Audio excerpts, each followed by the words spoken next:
The Greater Sydney lockdown will push back any plans for international students returning to Australia until August 28. This lockdown was extended for 4 weeks on July 27. In view of the rising cases brought about by the Delta variant, it will pause the New South Wales pilot plan, which would enable 250 international students to come Sydney per fortnight. The Greater Sydney area includes the Blue Mountain, Central Coast, Wollongong and Shell Harbour. The lockdown has most recently been extended to Newcastle and the Hunter region after 262 new active cases in NSW on August 5, including 5 deaths. NSW Premier Gladys confirmed that the state will pause its pilot plan for international student return to Australia on July 13.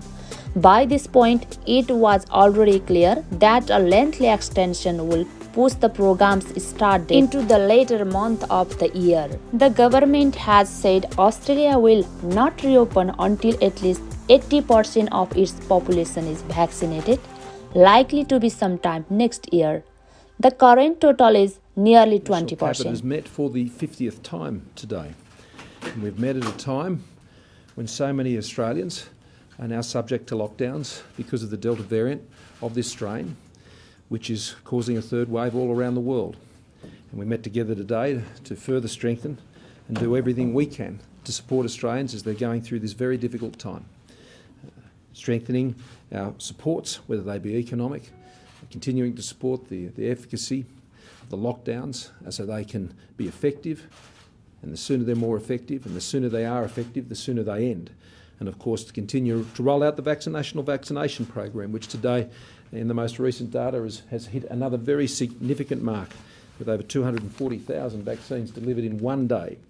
Now that per capita matches and in fact betters the peak of the 7-day average per capita of the UK's vaccination program. So I remarked earlier this week, the national vaccination program here in Australia has certainly turned the corner. The challenges that we have had, we have been overcoming them now for months, and the rates of vaccination that we are now achieving are matching those that were achieved in many countries around the world, and that's what's needed to get this job done. And so today we reflected on those issues. Today we fully agreed the national plan that I outlined to you last Friday. As I said, it was agreed in principle last week, and today it was confirmed and fully agreed, the national plan, that pathway that takes us to the position where we live with this virus. And we live with the virus where we ultimately start saying goodbye to lockdowns once we reach 70% vaccination of the population, and then ultimately move away from them in the third phase, phase C. Of course, all public health measures are necessary when you're dealing with a global pandemic.